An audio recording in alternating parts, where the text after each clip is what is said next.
नमस्कार, बहुत स्वागत आपका इस बुलेटिन में। मैं हूं आपके साथ अवंतिका श्रीवास्तव। सबसे पहले खबर रायपुर से है। आज केंद्रीय गृह मंत्री अमित शाह रायपुर आने वाले हैं। बीजेपी के संगठन की बैठक लेंगे। विधानसभा चुनाव की रणनीति पर चर्चा होगी। 2 सितंबर को कांग्रेस आरोप पत्र पेश करेगी। आरोप पत्र मतलब कांग्रेस के खिलाफ, यानी कि जितनी भी योजनाएं हैं उसे लेकर कांग्रेस अपने स्तर पर अभियान चलाती हुई, लेकिन दूसरी तरफ आरोप पत्र लगाकर यह बताया जाएगा कि इस योजनाओं का लाभ जमीनी स्तर तक नहीं पहुंचा है। दीनदयाल ऑडिटोरियम में कार्यक्रम होगा। खैरमाल और अर्जुंदा सरायपाली में भी सभा आयोजित की जा रही है। विधानसभा चुनाव के लिहाज से काफी महत्वपूर्ण दौरा अमित शाह का। लगातार छत्तीसगढ़ पर फोकस वो बनाए हुए हैं और लगातार लोगों से संपर्क साधने की कोशिश भी अपने स्तर पर कर रहे हैं। लेकिन फिलहाल अगर पार्टी नेताओं की बात की जाए तो उनके बीच भी मंथन बीते दिनों भी काफी चला। आज एक बार फिर से अमित शाह छत्तीसगढ़ में जब होंगे तो आगामी रणनीति पर तो निश्चित ही चर्चा होगी, लेकिन आगामी समय में बीजेपी की सूची जारी होने को लेकर जो अटकलें हैं, आरोप पत्र को लेकर जो खबरें हैं, वो भी जल्द ही स्पष्ट होंगी। तो कल का दिन होगा जब अमित शाह आरोप पत्र पेश करेंगे कांग्रेस के खिलाफ और साथ ही साथ आगामी रणनीति को लेकर चर्चा पार्टी नेताओं से।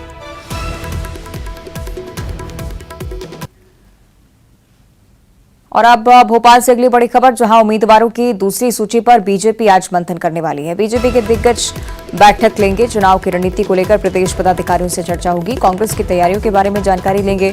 बीजेपी प्रदेश चुनाव प्रभारी भूपेंद्र यादव, चुनाव प्रबंध समिति के संयोजक नरेंद्र सिंह तोमर और भाजपा के दिग्गज नेता आज बैठक करने वाले हैं। बैठक में पार्टी के राष्ट्रीय सह संगठन महामंत्री शिवप्रकाश और प्रदेश अध्यक्ष विष्णुदत्त शर्मा भी शामिल रहने वाले हैं। तो मध्य प्रदेश में बीजेपी पूरी तरह से एक्टिव। चुनावी तैयारियों का लगातार मंथन चल रहा है। तमाम बड़े दिग्गज नेता आज भी पहुंचेंगे। ऑपोजिशन पार्टी की क्या कुछ तैयारियां, इस पर भी फोकस लगातार कर रहे हैं, जिससे बेहतर तरीके से जनता को साधा जा सके। और सीएम शिवराज सिंह चौहान आज सीधी जिले के दौरे पर रहने वाले हैं। सीधी को कई सारे विकास कार्यों की सौगात मिलेगी। 176 करोड़ से ज्यादा के विकास कार्यों का शिलान्यास और लोकार्पण होगा। प्रस्तावित मेडिकल कॉलेज परिसर निर्माण का भूमि पूजन भी करेंगे। 165 करोड़ 74 लाख रुपए के 12 कार्यों का भूमि पूजन होगा। सीएम 10 करोड़ 53 लाख रुपए के 7 निर्माण कार्यों का लोकार्पण करने वाले हैं। तो ये आज के तमाम कार्यक्रम मुख्यमंत्री शिवराज सिंह चौहान से जुड़े हुए। सीधी को कई सारी सौगातें आज मिलने वाली हैं, क्योंकि इसी जिले के दौरे पर मुख्यमंत्री आज पहुंचेंगे।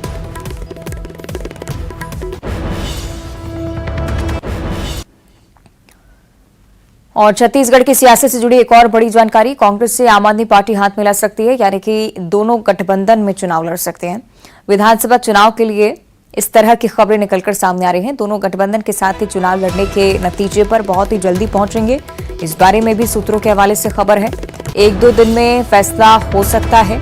बड़े नेताओं की रायशुमारी के बाद ये फैसला लिया जाएगा कि आम आदमी पार्टी छत्तीसगढ़ में कांग्रेस के साथ गठबंधन में चुनाव लड़ेगी या फिर अकेले चुनाव लड़ने वाली है।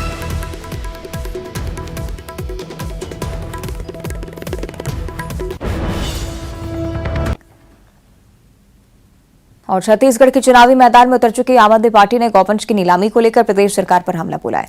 पार्टी का कहना है कि जिस गौमाता और गौठान के लिए कांग्रेस सरकार ने अपनी ब्रांडिंग की, चंद रुपयों के लिए उन्हीं को अब नीलाम कर रहे हैं।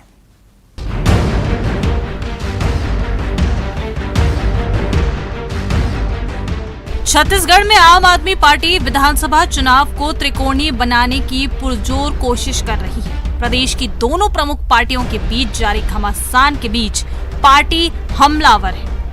आम आदमी पार्टी ने गौवंश की नीलामी को लेकर प्रदेश की कांग्रेस सरकार पर हमला बोला है।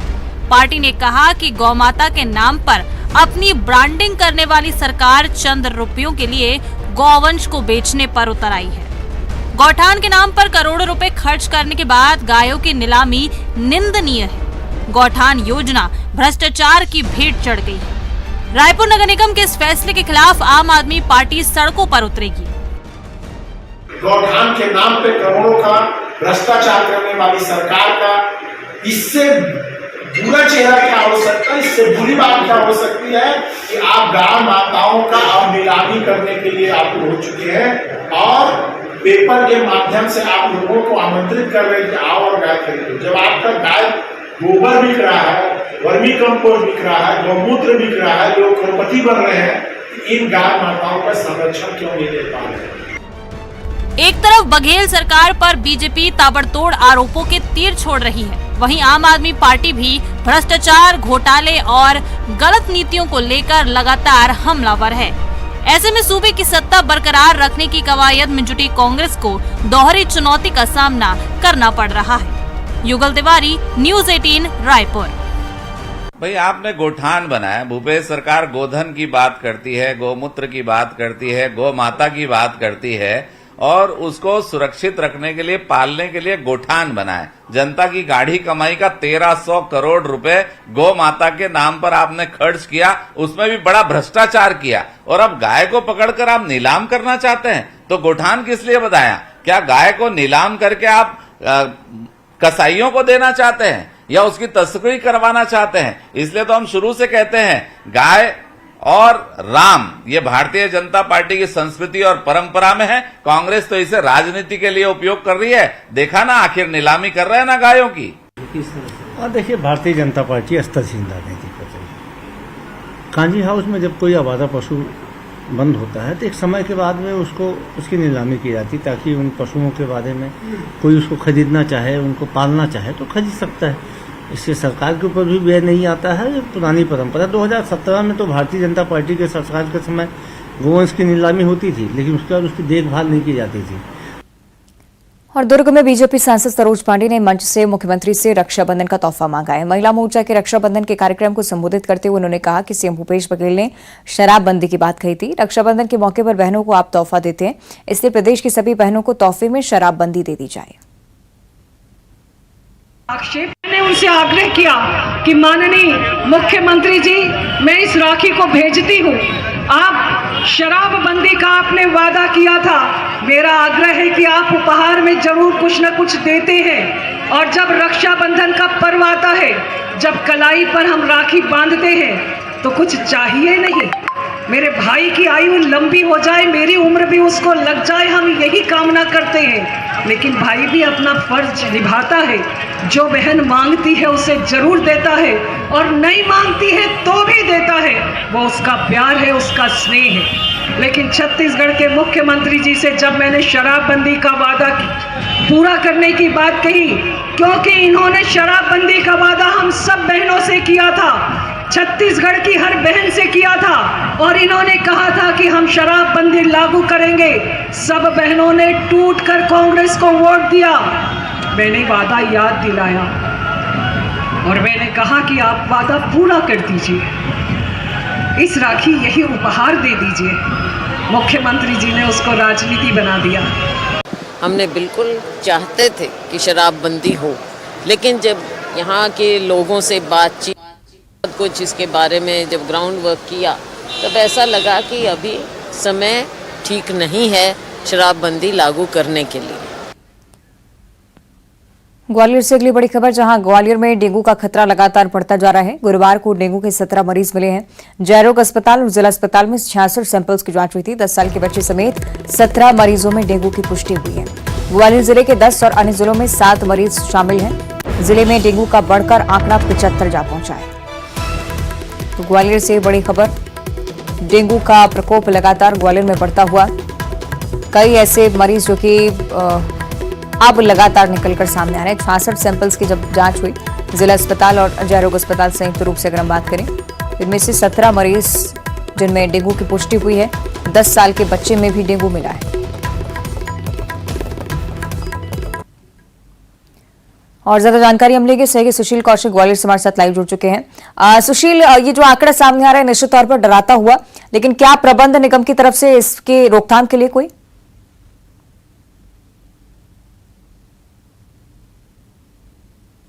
इस साल डेंगू लगातार असर दिखा रहा है और यही वजह है कि कल भी जो डेंगू की रिपोर्ट आई है जयरोग्य अस्पताल और जिला अस्पताल मुरार की, उसमें 66 सैंपल में से 17 लोगों को जो है डेंगू की पुष्टि हुई है। इनमें 10 मरीज ग्वालियर ज़िले के हैं, जबकि 7 मरीज ग्वालियर ज़िले के बाहर के हैं।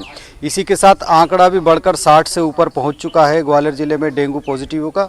तो निश्चित तौर पर कहीं ना कहीं डेंगू का जो आंकड़ा बढ़ता जा रहा है वो ये इशारा कर रहा है इस साल डेंगू कहीं ना कहीं ग्वालियर चंबल अंचल में बड़ा असर दिखाएगा। और जहां तक इंतजाम की बात करें तो नगर निगम की टीम और उसके अलावा स्वास्थ्य विभाग और जिला प्रशासन की टीमें ग्वालियर शहर सहित जिले भर में लार्वा का सर्वे करने में जुटी हुई है। इसके अलावा फोगिंग की भी कवायद शुरू कर दी गई है। साथ ही जो जल भराव वाले इलाके हैं वहाँ भी नगर निगम सफाई कराने में जुटी हुई है। तो निश्चित तौर पर प्रबंधन अपनी जगह है, लेकिन अब लोगों को भी सचेत रहना पड़ेगा और जहां मच्छरों के प्रकोप है वहां से लोगों को बचना पड़ेगा। इसके साथ ही स्वास्थ्य विभाग ने भी कहा कि अगर किसी तरह का बुखार आता है या परेशानी होती है तो लोगों को तत्काल टेस्ट कराना चाहिए, क्योंकि डेंगू कहीं ना कहीं अगर लापरवाही बरती तो वो लोगों की सेहत के लिए घातक हो सकता है। तो अब जो डेंगू का आंकड़ा बढ़ रहा है, मौसम विभाग का भी ये कहना है और उसके अलावा स्वास्थ्य विभाग का भी कहना है कि जो मौसम में गर्मी है ग्वालियर चंबल अंचल में बारिश ना होने के चलते, इससे डेंगू का असर और तेजी से बढ़ रहा है। और अगर इसी तरह के हालात रहे तो डेंगू का ये जो ग्राफ है ये लगातार बढ़ेगा जब तक कि इलाके में सर्दी का असर शुरू नहीं होगा, तब तक डेंगू इसी तरह से बढ़ेगा, ऐसी आशंका जताई है स्वास्थ्य विभाग ने। निश्चित ही जिस तरह से हम इस बात का भी जिक्र लगातार कर रहे हैं कि मानसूनी सीजन है, आने वाले समय में मरीजों का आंकड़ा बढ़ सकता है। सुशील, बीते सालों की अगर बात करें तो क्या आंकड़े इस तरह के रहे हैं ग्वालियर में जो डरा सकते हैं इस बार भी स्थिति में? अब देखिए, पिछले साल की अगर बात करें तो पिछले साल डेंगू का असर ज़्यादा नहीं रहा था, क्योंकि पिछले साल ग्वालियर चंबल अंचल में बारिश भी औसत से ज़्यादा हुई थी और लगातार बारिश का दौर चला था। लेकिन 2021 की बात करें तो 2021 में ग्वालियर चंबल अंचल में डेंगू ने भारी असर दिखाया था। उस दौरान डेंगू के 6000 से ज़्यादा मरीज ग्वालियर में ही अकेले सामने आए थे और करीब 3 से 4 लोगों की उस दौरान मौत भी हुई थी 2021 का जो वाकया था डेंगू के प्रकोप का। तो कहीं ना कहीं इस साल जिस तरह का सिम्टम्स नज़र आ रहा है लोगों में और जिस तरह से डेंगू के ग्राफ बढ़ रहे हैं और डेंगू के मरीज सामने आ रहे हैं, उससे स्वास्थ्य विभाग ने भी ये आशंका जाहिर की है कि इस साल डेंगू का प्रकोप ग्वालियर चंबल अंचल में 2021 की तरह ही ज़्यादा रहेगा। और यही वजह है कि न सिर्फ स्वास्थ्य विभाग, जिला प्रशासन के साथ ही आम लोगों के लिए भी ये चुनौतीपूर्ण समय रहेगा कि उन्हें डेंगू से किस तरह से बचना है। स्वास्थ्य विभाग और जिला प्रशासन, नगर निगम तो अपने प्रबंधन और स्वास्थ्य सेवाओं के लिए कवायद करने की बात करें, लेकिन लोगों को भी जागरूक रहने के लिए स्वास्थ्य विभाग और जिला प्रशासन, नगर निगम की टीमें कह रही है कि अपने आसपास जल भराव ना होने दें। कूलर सहित जो अन्य संस्थान है या जो चीज़ें हैं उनमें डेंगू का लार्वा ना पनपे, ऐसे स्थितियां लोगों को खुद को भी बनानी पड़ेगी ताकि डेंगू का जो बढ़ता ग्राफ है उस पर कहीं ना कहीं अंकुश लगाया जा सके। तो यकीनन इस साल जो डेंगू का आंकड़ा रहेगा वो कहीं ना कहीं 2021 की तरह बढ़ता हुआ रहेगा। और इस बार भी जो आशंका जिस तरह की जताई थी स्वास्थ्य विभाग ने बारिश ना होने के चलते डेंगू के बढ़ने की, तो वो अब फलीभूत नजर होती आ रही है। कुल मिलाकर लोगों को अपने स्तर पर सावधानी बरतनी होगी। बहुत शुक्रिया आपका सुशील, पूरी जानकारी साझा करने के लिए। और अगर दुर्ग जिले की हम बात करते हैं तो कहीं ना कहीं ग्वालियर जैसी स्थिति है, डेंगू और डायरिया दोनों का ही कहर यहां पर भी देखने को मिल रहा है। डेंगू और डायरिया के 4 नए मरीज सामने आ चुके हैं। टाउनशिप की अगर हम बात करें या प्रियदर्शनी परिसर की बात करें, केला बेड़ी में भी इसी तरह से मरीजों की संख्या लगातार बढ़ती जा रही है। डबरापारा में डायरिया के 4 नए मरीज मिले हैं। जिले में डेंगू प्रभावितों की संख्या 141 के करीब पहुंच गई है। डायरिया से प्रभावित मरीजों की संख्या 25 है। पहले डेंगू डरा रहा था, लेकिन अब देखिए डायरिया का भी प्रकोप और उसी के चलते लोगों को सावधानी एक बार फिर से बरतने की जरूरत। लेकिन निगम की तरफ से भी हमने ये भी देखा कि भिलाई टाउनशिप में भी कार्रवाई की गई, जुर्माने भी वसूले गए हैं, जिससे लोग अपने स्तर पर सावधानी बरतें। इससे कि मिथिलेश ज्यादा जानकारी देंगे। मिथिलेश, क्या स्थिति फिलहाल डेंगू और डायरिया की? देखिए, लगातार जो मरीज सामने आ रहे हैं, जो मिल रहे हैं, वो कहीं ना कहीं चिंताजनक बात तो है, क्योंकि एक के बाद एक मरीज मिल रहे हैं। और लेकिन थोड़ी राहत वाली बात यह है कि भिलाई टाउनशिप में जो मरीजों की संख्या कम हुई है। भिलाई टाउनशिप में आज ये 2 मरीज नए मिले हैं। इसके अलावा प्रियदर्शनी परिसर और केलाबाड़ी दुर्ग में 1-1 मरीज मिले हैं। तो इस तरह से 4 मरीजों के मिलने की पुष्टि हुई है। तो कुल मिलाकर अब डेंगू से प्रभावित मरीजों की संख्या 141 पहुंच गई है। 16 मरीजों का भी इलाज विभिन्न अस्पतालों में चल रहा है, बाकी 125 ठीक हो गए हैं। ये अच्छी बात है कि जो प्रभावित हुए थे वो ठीक हो गए थे। अन्यथा डेंगू जो है इतनी खतरनाक बीमारी होती है कि उससे कई लोगों की जान भी जा सकती है, क्योंकि वर्ष 2018 में ठीक ऐसी ही स्थिति बनी थी जब 5000 से अधिक लोग जो है वो डेंगू से प्रभावित हुए थे। 50 से अधिक लोगों की जान चली गई थी। उसके बाद से लगातार प्रशासन प्रयास करता आ रहा है, लेकिन स्थिति जो है हर वर्ष यही देखने के लिए मिलती है कि डेंगू से प्रभावित मरीज मिलते हैं। यदि इसके तह तक यदि जाकर देखा जाए तो जो भिलाई टाउनशिप का क्षेत्र है जहां पर डेंगू सबसे अधिक पनप सकता है, क्योंकि वहाँ पे कई पुराने भवन है जिसको डिसमेंटल नहीं किया गया, बड़ी बड़ी झाड़ियां जिसको नहीं किया गया, और ये प्रशासन को पहले ही ये सचेत हो जाना चाहिए, लेकिन प्रशासन पहले सचेत नहीं होता है। जब डेंगू से अचानक मरीज मिलने लगते हैं, बड़ी संख्या में मरीज मिलते हैं, तब प्रशासन जागता है। और हालांकि अभी प्रशासन के द्वारा में कार्य किए जा रहे हैं और लोगों को जागरूक भी किया जा रहा है, लेकिन उनके नहीं मानने पर जुर्माना की भी कार्रवाई की गई है। ठीक इसी तरह से डायरिया की बात किया जाए तो डायरिया के मरीज भी लगातार मिल रहे हैं, उनकी संख्या 25 हो गई है। ये सबसे अधिक प्रभावित वाला क्षेत्र है भिलाई चरोदा का क्षेत्र है, जहां पर डबरापारा में ये मरीज मिल रहे हैं। लगातार 3 दिन में ये 25 मरीजों की संख्या हो गई है। तो वहां पर भी यदि तह तक जाकर देखेंगे तो जो पेयजल की जो पाइपलाइन है वो नालियों से होकर गुजर रही है, जो जर्जर अवस्था में है, और यही वजह है कि लोगों के घरों तक गंदा पानी आ रहा है और वो डायरिया की चपेट में है। तो फिलहाल दोनों ही स्थानों पर प्रशासन प्रयास कर रहा है कि जल्द से जल्द लोगों को ठीक किया जाए, लोगों को जागरूक किया जाए। चलिए, उम्मीद है कि जल्द से जल्द स्थिति में सुधार आएगा। बहुत शुक्रिया आपका मितेश, लेकिन आप बने रहेगा हमारे साथ, आगे भी आपसे चर्चा करेंगे।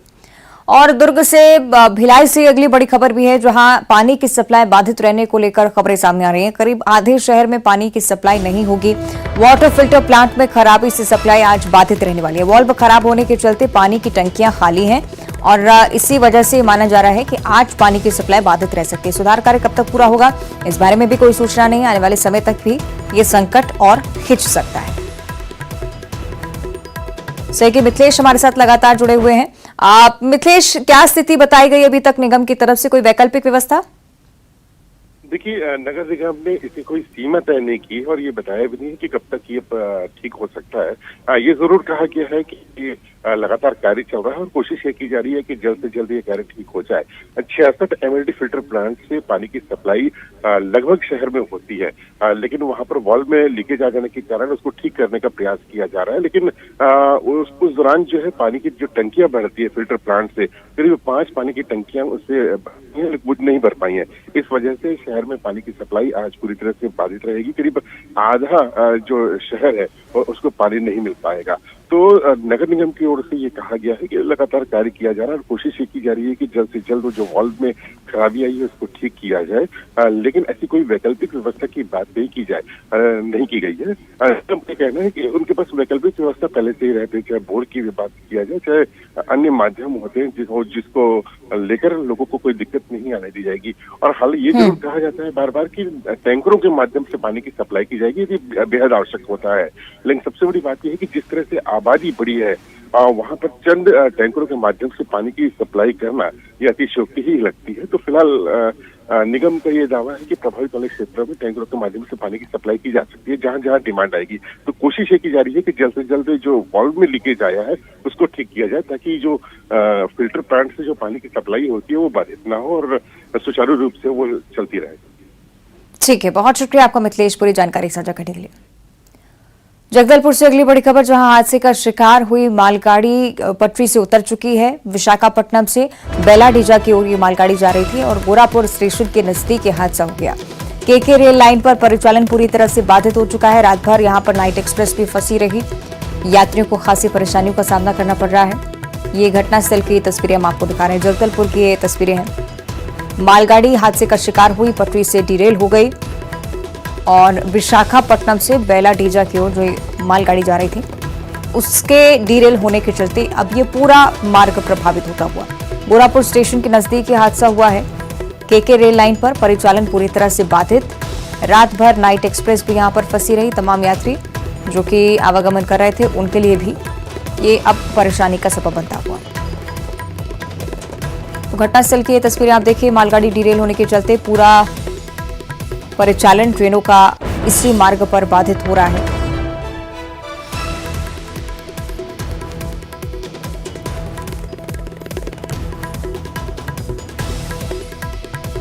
लगातार रेलवे के जो कर्मचारी हैं लगातार इस मार्ग को बहाल करने की कोशिश भी कर रहे हैं। सहयोगी श्रीनिवास ज्यादा जानकारी देंगे। श्रीनिवास, फिलहाल स्थिति क्या है इस मार्ग की? क्या कर्मचारियों ने अभी तक बहाली को लेकर कोई जानकारी दी है? जी जी अंतिका जी, पहला चीज है कि मैं बताना चाहूंगा कि ये एमपी वैगन है जो विशाखापट्टनम से बैलाडीला जा रही थी। तभी देर रात अरकू स्टेट सेक्शन के पास गोरापुर के आसपास ही ये डीरेल हो गई। डीरेल होने की वजह से जो यात्री ट्रेन है, सबसे ज्यादा प्रभावित यात्री ट्रेन हुई नाइट एक्सप्रेस, जो जगदापुर से विशाखापट्टनम जा रही थी। वो रात भर फंसी रही, वो यात्री लगातार परेशान रहे, रात भर फंसे रहे। फिलहाल जो रेलवे प्रशासन है इस आवागमन को जो सुधार करने के लिए कर्मचारियों को लगा दिया है और देर रात से काम शुरू है, लेकिन अभी फिलहाल मार्ग आवागमन शुरू नहीं हो पाया है। फिलहाल जो रेल प्रशासन ये दावा कर रहा है कि हम कुछ घंटे में ही, क्योंकि एम्प्टी वैगन खाली होती है तो तत्काल ही हटा दिया जाएगा और आवागमन को क्लियर कर दिया जाएगा। जी चलिए, उम्मीद है कि परिचालन एक बार फिर से बहाल हो सके। बहुत शुक्रिया आपका श्रीनिवास जानकारी के लिए। रायपुर से अगली बड़ी खबर, जहां भनपुर में तेज रफ्तार का कहर देखने को मिला है। कार ने 3 साइकिल सवार युवतियों को रौंद डाला। एक युवती की घटनास्थल पर जान भी चली गई, 2 की हालत फिलहाल गंभीर है। चंपारण डंगरिया के पास ये पूरा हादसा हुआ है। टक्कर के बाद कार भी पलट गई। अभनपुर के चंपारण चौकी का ये पूरा मामला। तस्वीरें आप देखिए, भीषण तस्वीरें सड़क हादसे की। 3 साइकिल सवार युवतियों को भी रौंद डाला। एक युवती की मौत हो गई है जबकि 2 गंभीर रूप से घायल हैं और कार की भी स्थिति आप देखिए। लापरवाही किस सोच से हुई, ड्राइवर क्या होश में नहीं था, इस पर भी संशय। पुलिस अब इस पूरे मामले की जांच करेगी।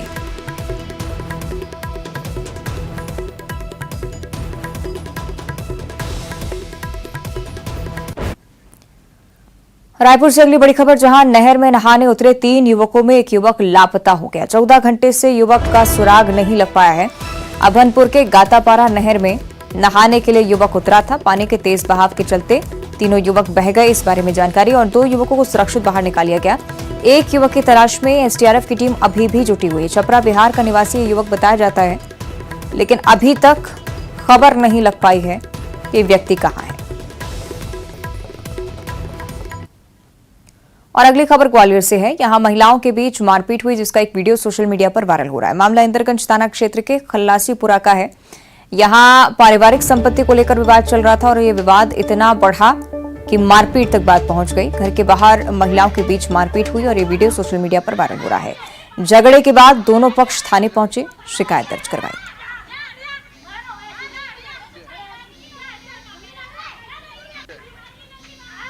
ग्वालियर की तस्वीरें आप देखिए। मामूली से विवाद के चलते महिलाओं के बीच कहासुनी शुरू हुई थी और उसके बाद मारपीट तक बात पहुंच गई। संपत्ति का विवाद सड़क पर आ गया। पुलिस ने केस दर्ज किया है, कार्रवाई लगातार जारी। इंदौर की बात करेंगे, जहां एक मानसिक रूप से विक्षिप्त महिला से एक युवक ने मारपीट की है। महिला के साथ मारपीट का वीडियो भी सामने आया है। इंदौर के आजाद नगर थाना क्षेत्र का यह मामला बताया जाता है। इस महिला को थप्पड़ मारा गया। वो मानसिक रूप से बीमार है। इसका पिछले कई सालों से इलाज भी चल रहा है। जिस युवक ने महिला को थप्पड़ मारा, उसके परिवार की महिला को मानसिक रूप से बीमार महिला ने पत्थर मार दिया था। फिलहाल पुलिस ने दोनों पक्षों पर केस दर्ज किया है। मामले की जांच में पुलिस लगातार जुटी हुई है।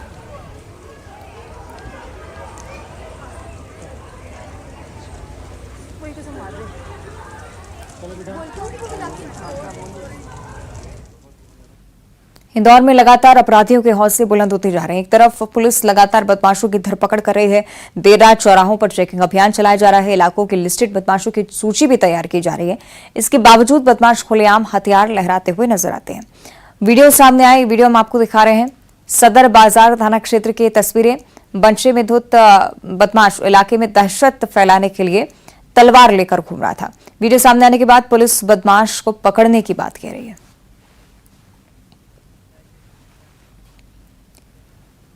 एमपी शांति का टापू कहा जाता है, लेकिन इन दिनों यहां लोगों का पारा हाई है। मामूली से विवाद को लेकर लाठी डंडे बरस रहे हैं। देखिए,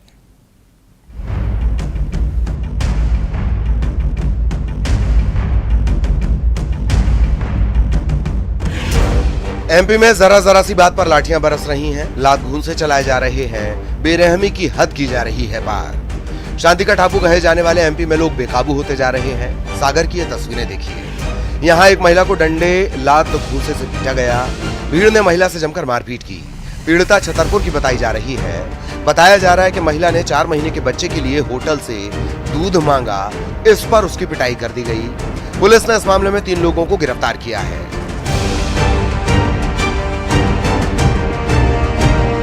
नर्मदापुरम में भी बेरहमी की हद पार कर दी गई। यहाँ 4 किशोरों ने नाबालिग को बेल्ट से पीटा। घटना माखन नगर थाना इलाके की बताई जा रही है। पुलिस ने आरोपियों के खिलाफ मामला दर्ज किया है।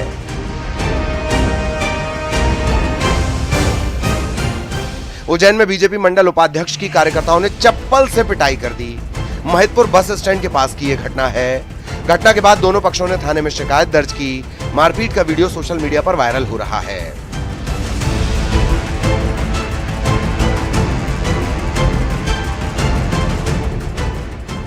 खंडवा में साधु की वेशभूषा में आए शख्स की जमकर पिटाई की गई। लोगों ने साधु पर जादू टोना करने का आरोप लगाकर मारपीट की। ग्वालियर में महिलाएं आपस में भिड़ गईं। मामला इंदरगंज थाना इलाके का है। यहां पारिवारिक संपत्ति को लेकर चल रहे विवाद के चलते महिलाओं के बीच झगड़ा हो गया। विवाद इस हद तक बढ़ा कि बात मारपीट तक आ पहुंची। Bureau report, news 18।